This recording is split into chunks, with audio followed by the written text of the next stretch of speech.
there was two situations. One was there was a point where the building that I was living in, my deadbolt wasn't working. I live in a really nice area. You could pretty much leave your door open if you wanted to. Not to say that you should, but you could. So there was a point where my deadbolt wasn't working, and the only people that knew that were the building management, because I was trying to get them to fix it. And I'd be traveling in and out a lot, and one young doorman, like I remember one day walking past him, and he had a pair of, what were they? I forget the name of the dunks. They were these like, one of the Halloween dunks, but it was like a really, like one day only made like maybe like 200 or 300 pairs of. And I see him wearing them, and I'm like, oh, those are fresh. Like, all right, I see you stepping your game up. He's like, yeah, I'm trying to be like you, big dog. I'm like, all right, cool, you know. I think maybe he saved up a little money and found a Connect. He actually made up this whole story about how he had a friend who had a store who had a Connect. And I go upstairs and I'm like, hey, where am I at? And I look and I'm looking on the shelves and I don't see him. But I have so many sneakers, I'm thinking, oh, I must have put them somewhere else. You know, and little by little, I start noticing that I can't find certain things. And I'm like, Paris Dunks is gone. And I'm just noticing, like, things are missing. And I mentioned it to a neighbor of mine, and she told this story. It's a long story, but long story short, she suspected that somebody had been going in and out of her place. Then I heard another story from a girl who lived on the first floor about how she woke up to the doorman in her place, like with her iPod in his hand. Wow. And so now people are all starting to figure out what's going on. And I go downstairs and I'm like, hey, so how did I paint it? I painted it as if I suspected my cleaning lady. I'm like, so you ever see Diane leaving the apartment with boxes or things or anything like that? And he's like, no, not at all. And I'm like, well, what's happening? I'm like, oh, there's some things missing from my apartment. He's like, what kind of things? I'm like, oh, just small things. Just to see what his reaction would be like. And he's like, nah, I haven't seen anything like that. But you know, if I do, I'll let you know for sure. I'm like, all right, cool. So she comes to my house 2 days later to clean. And he pulls her to the side. He says it to her in Spanish, like, on something like, I'm trying to look out for you and speak to you in your native tongue because we got to stick together type of thing.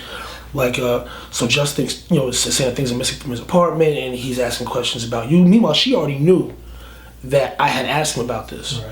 So she was already hit. Mm-hmm. So she called me, she's like, Justin, you won't believe it. He pulled me aside, he tried to do the whole, we gotta stick together thing, and gave me this whole rundown about how you think I'm stealing from you.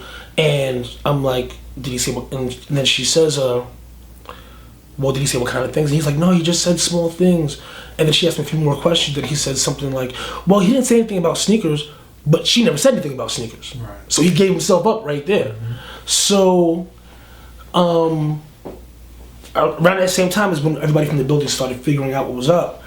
Went downstairs to confirm, and the day that I went downstairs, when we finally had confirmation, he quit that day because he knew that the jig was up. The other, and then this is crazy. Oh man, this dude that used to work for Michigan. I'm running into him. He's drunk. It's 5 in the morning. Can't remember the dude's name. 5 in the morning. I'm leaving the club that I just got finished DJing at. He sees me, he's like, yo, I'm a big fan, blah, blah, blah. And we had a mutual friend, so he was like, yo, Just, this is such and such, such and such, this is Just. And he's like, yo, why were you giving all those sneakers away to your old doorman? And I'm like, what? And I'm like, I knew it. And he's like, yo, he used to come through and like, with these crazy sneakers on, he said that you were giving them all to him. But it was like, why would Just be giving away sneakers that are worth thousands of dollars like that? Like, he must really just not care. And he was like, I actually had a bunch of them. He traded them to me for like random nonsense. And I'm like, he was like, if I still had them, I would totally give them back to you. But my girlfriend, when we split up, she threw a bunch of my stuff out, like just on some revenge. So I don't even have any of those sneakers anymore. She's like, I had to give them all back to you. He's like, I had your Paris Dunks, I had this, I had that. And that's when I was like, when I told him the story, he's like, yo, if you want, we can go get him. I know exactly where he's at. I'm like, I don't care about him, I want my sneakers back. Mm-hmm. No, I'm saying he was trading them and selling them and whatnot. So the other story, or the other situation was, I was shooting a video with Talib Kweli, and I got a call at the last minute as I'm walking out the door to the airport, and I'm already late. And they're like, yo, wardrobe messed up, They got all the wrong sizes. We have nothing for you. Can you bring your own gear? So I'm like, damn, I'm already running kind of late to the airport. I run to the closet, just grabbed like 20 polo pieces, threw them in the bag, went to the shelves, grabbed the Paris, because I had 2 pairs of Paris Dunks. Grabbed a pair of Paris Dunks. I want to say some OG Jordan 2s, like original ones, and a couple pair of Bathing Apes. So Bathing Ape was still popping at the time with the sneakers. And threw them in the bag, ran out. Got to the airport, checked the bag, get the claim ticket, land in Toronto where we're shooting the video. And I did the whole dance where you're just waiting and you're watching the carousel and everybody's walking away with their bags. And they happily have their bags and I'm still waiting. And the weird thing is there was a little suitcase. I had like a very distinct suitcase and there was a small version of that going around with the carousel. And I'm like, well, that's weird because there's a small version of my bag here, but my bag's not here.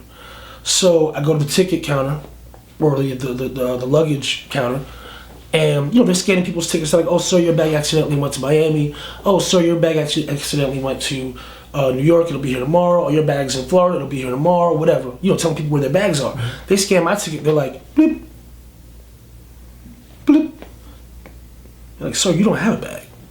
I'm like, well, obviously I do because I have a ticket. They're like, yeah, but this doesn't make any sense. So they research it further and they realize after it went through security and it got screened, it got scanned out of the system. So somebody saw it was in it, whether it was an x-ray or through a physical inspection, I scanned out the system and took it home. And I never flew JFK or Air Canada after that again. The funny thing is, like 3 years later, I saw something on the news about a theft ring operating out of Air Canada at JFK.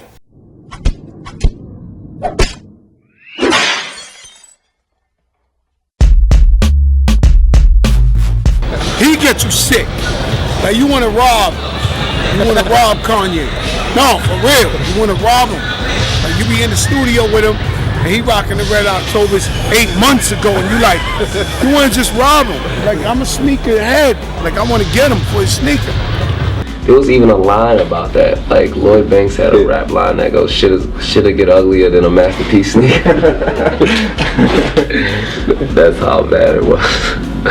But yeah.